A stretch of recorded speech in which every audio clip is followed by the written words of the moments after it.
Hello and good day, everyone. Not sure why I'm waving my tripod around, but thanks for joining me here today. About a month ago, you may have seen my previous video where I shared Tub and Tile, the Rust-oleum Tub and Tile epoxy spray, and my experience with it. It was not a how-to, it was just very much so kind of relaying some of the hiccups and frustrations I ran into on that DIY project of reglazing my tub, and also some of the smaller benefits, you know, the different price points and the ability to spray inside the cubbies and stuff, some of the perks that came with the product as well. So I wanted to take a moment here today to really quickly give you all an update on exactly how this product is holding up, and also provide a little insight into the disaster that has struck our household. Okay, are you ready for it? So here's kind of the color of the tub. Again, it does look way more blotchy on camera than it does in person. It really picks up where, like, you can see I coated it a little more heavily. The sheen is picking up as more white kind of color. And then you see the darker blotchies in the area that didn't have as thick of a coat. And it's very difficult to get on evenly. I mean, if I close my shower curtain here, I need to touch that area up there. But you'd be like, oh yay, hey Jenny, did you get a new tub for your place? And I could be like, no, I reglazed it. But it looks very fresh and new, but let me share where disaster hit. Okay, here comes the ugly. Oh man. Let me see if I can get it to focus. You see that? That was my original tub color. Shove the shower curtain out of the way, get a little more light on the subject. So something that happened with the bottom of the tub, and we had a bit of a plumbing situation. So this is not the original tub spout. The original tub spout I tried to replace, and then I tried to put the same one back on because we were having a lot of plumbing difficulties.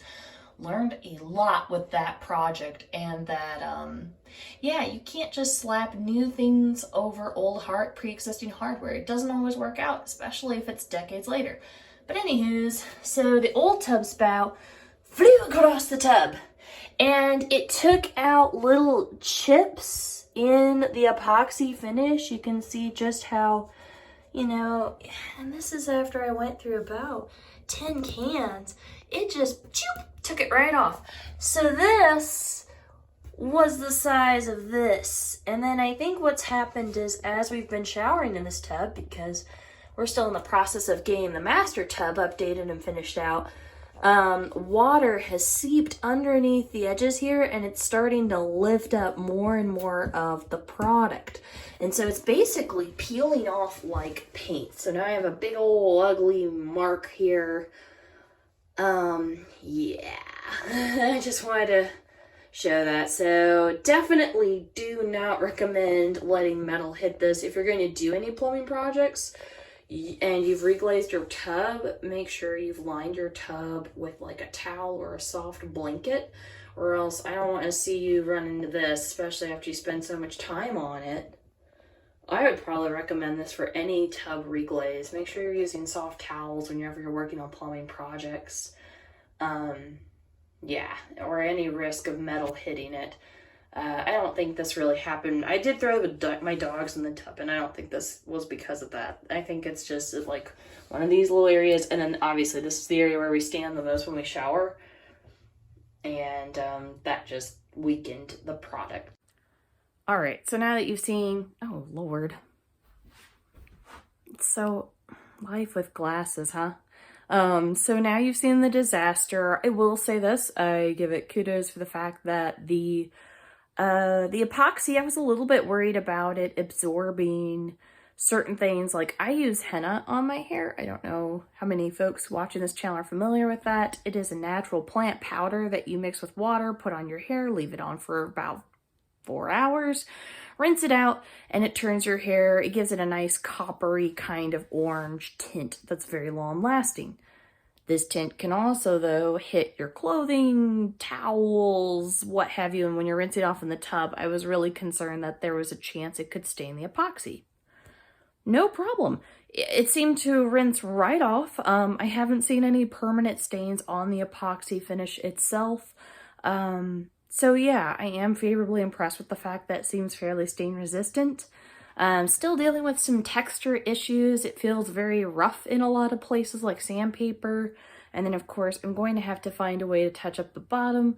I know some folks on my previous video recommended either doing possibly the appliance paint, but I think they recommend that for the top half. They said that had some really good results. And then someone else, and I apologize if you're watching this, hey, a gentleman had recommended that I use, well, he didn't recommend. He said he had a little difficulty with the roll-on version of this product. So I used the spray version, went through a ton of cans, and he used the roll-on version. And he said he also had some difficulty with texture, especially when it came to applying the second coat. It's kind of like, okay, for those of us using nail polish who use a top coat, and have run into cases where the top coat of the nail polish is starting to smear the bottom coat, that's kind of what seems to happen with this product.